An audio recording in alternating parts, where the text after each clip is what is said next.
Assalamualaikum warahmatullahi wabarakatuh. Perkenalkan, nama saya Heni Safitri, kelas 10, jurusan Agribisnis Perikanan Air Tawar atau APAD.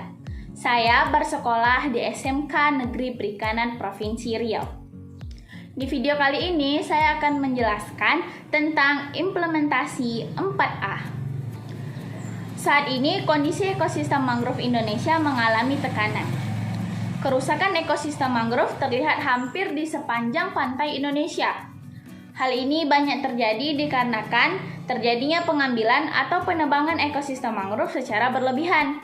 Pengalih fungsian ekosistem mangrove menjadi areal tambak, permukiman, ataupun pertanian dengan tidak memperhatikan asas konservasi dan bersinambungan. Kerusakan diperparah dengan membiarkan wilayah pesisir yang telah tandus dan gersang tanpa adanya upaya penghijauan. Ayo, saatnya kita bersama melakukan sesuatu untuk menuju ekosistem mangrove yang lebih baik, yaitu dengan menjalankan implementasi 4A.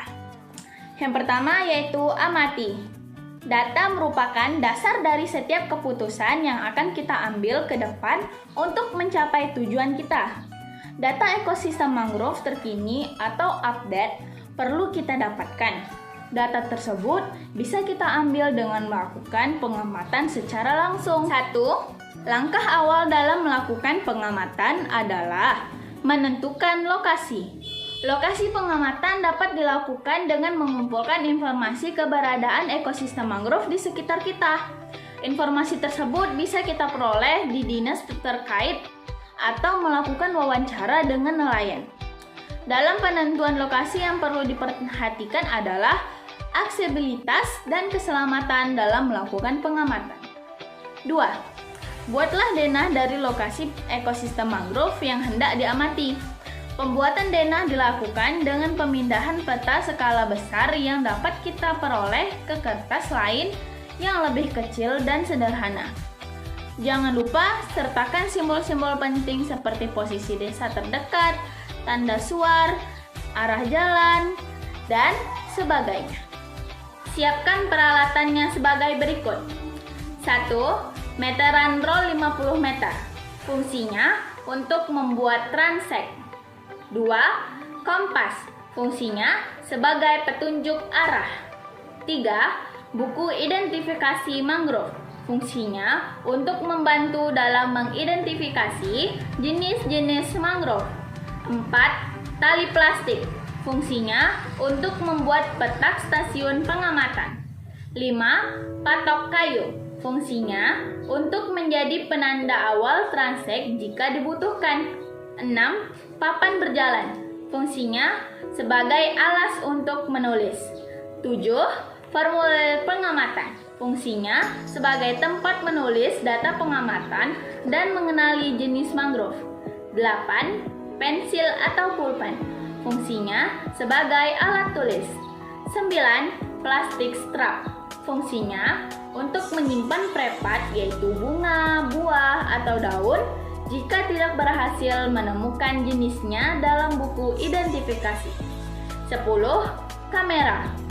Fungsinya untuk dokumentasi pengamatan. Hal-hal yang diperlukan untuk keselamatan dan kenyamanan kita selama melakukan pengamatan, yaitu 1. Minum pil kina sebelum melakukan pengamatan untuk mencegah terkena malaria. 2. Gunakan baju atau kaos lengan panjang. 3. Gunakan sepatu yang dilengkapi tali. 4. Gunakan cairan anti nyamuk untuk menghindari gigitan nyamuk. 5. Catat nomor-nomor penting seperti rumah sakit atau klinik terdekat, pos polisi terdekat, dan kantor pemerintahan terdekat. 6. Bawa selalu alat komunikasi. 7. Bawa kotak P3K yang sesuai dengan jumlah pengamat. Teknik pengamatan. Tentukan titik awal pengamatan dimulai dari daerah mangrove paling dekat dengan pantai. Pasang patok yang telah disiapkan. Dari titik awal tersebut, buat kotak dengan panjang sisi 10 meter dikali 10 meter dengan membentangkan meteran roll dari arah pantai menuju dataran.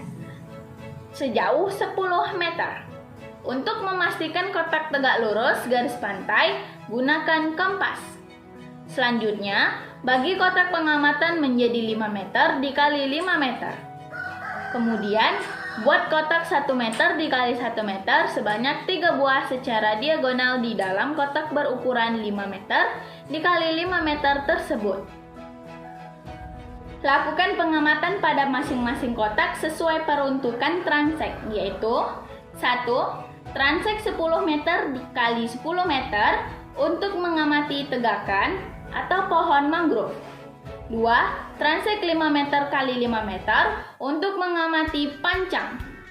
3. Transek 1 meter kali 1 meter untuk mengamati semai. Catat jumlah individu untuk tiap jenis dan ukur lingkar batangnya untuk pohon atau tegakan mangrove setinggi 1,3 meter atau setinggi dada. Catat tipe subras, yaitu lempung, lumpur, pasir, dan sebagainya. Catat fauna terestrial, yaitu serangga, burung, reptil, dan sebagainya, dan fauna akuatik, yaitu kepiting, kerang, ikan, dan sebagainya. Catat potensi gangguan pada ekosistem mangrove. Hitung jarak ekosistem dari area pemukiman, bentuk pemanfaatan hutan mangrove, dan kebijakan pemerintah setempat. Cari informasi sejarah perubahan ekosistem mangrove. Melakukan wawancara kepada masyarakat sekitar terhadap ekosistem mangrove. Melihat ada tidaknya area bekas ekosistem mangrove. 2. Analisa. Untuk mengetahui kondisi ekosistem mangrove, kita harus melakukan analisa dari data pengamatan yang diperoleh. Langkah dalam analisa meliputi menghitung kerapatan pohon dengan persamaan sebagai berikut. Nilai kerapatan ekosistem mangrove akan memberikan informasi tentang jumlah pohon mangrove yang ada dalam area 1 hektar. Dari nilai yang didapat, bandingkan dengan kriteria kondisi ekosistem mangrove berdasarkan Keputusan Menteri Negara Lingkungan Hidup Nomor 201 Tahun 2004 tentang kriteria baku dan pedoman penentuan kerusakan mangrove, di mana kriteria mangrove sebagai berikut. Dari hasil pembandingan tersebut, maka dapat diketahui kondisi mangrove yang telah berhasil diamati. Hasil analisa menjadi lebih tajam jika ditambahkan dengan data lainnya seperti 1. Komposisi jenis mangrove yang dijumpai. 2. Jumlah anakan dan semai. 3. Fauna terestrial maupun akuatik yang bersosiasi di ekosistem mangrove tersebut. 4. Keterangan jenis kegiatan manusia yang berlangsung saat ini atau di masa lalu di dekat lokasi pengamatan. 3. Ajarkan. Hasil analisa harus kita sampaikan kepada masyarakat luas. Hal ini diperlukan agar masyarakat lainnya tahu bagaimana kondisi ekosistem mangrove di sekitar. Sampaikan informasi tentang data kerapatan, jenis mangrove, tingkat kerusakan dari ekosistem mangrove yang ada dan penyebab kerusakan ekosistem mangrove tersebut. Penyampaian hasil analisa yang diperoleh dapat menggunakan berbagai media dan cara. Kita harus memilih media yang sesuai dengan pihak yang hendak dijangkau. Hal ini dilakukan agar informasi yang kita sampaikan mudah diterima. 4. Aksi. Setelah kita mengetahui kondisi ekosistem mangrove, kita dapat membuat kegiatan untuk memperbaiki atau menjaga agar kondisi ekosistem mangrove menjadi lebih baik. Langkah awal dari tahap ini adalah mencoba membuat tabel identifikasi kondisi hingga deskripsi kegiatan yang dapat dilakukan. Contoh rencana aksi disajikan pada tabel 1 di samping ini. Tabel 1. Aksi berdasarkan hal yang dapat dilakukan adalah sebagai berikut, namun tidak terbatas pada. Berdasarkan pemetaan di samping, kita bisa memilih jenis kegiatan yang dapat dilakukan berdasarkan tujuan yang hendak dicapai dalam kurun waktu tertentu. Tabel 2. Perumusan kegiatan berdasarkan aksi yang dipilih. Contoh aksi, yaitu rehabilitasi atau penanaman mangrove. Kerusakan yang terjadi pada hutan mangrove bisa diperbaiki dengan cara melakukan penanaman kembali.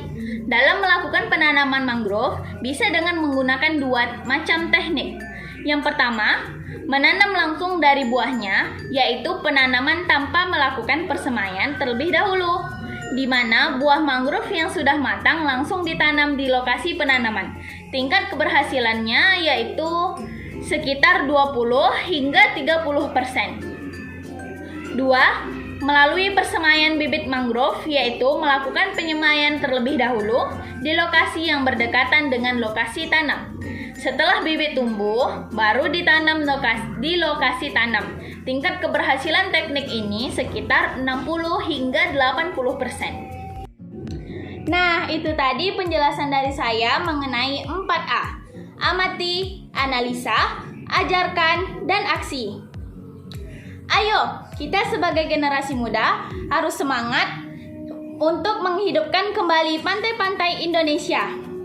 Mungkin itu saja yang dapat saya sampaikan. Apabila ada kesalahan kata, saya mohon dimaafkan. Akhirul kalam saya ucapkan, wassalamualaikum warahmatullahi wabarakatuh.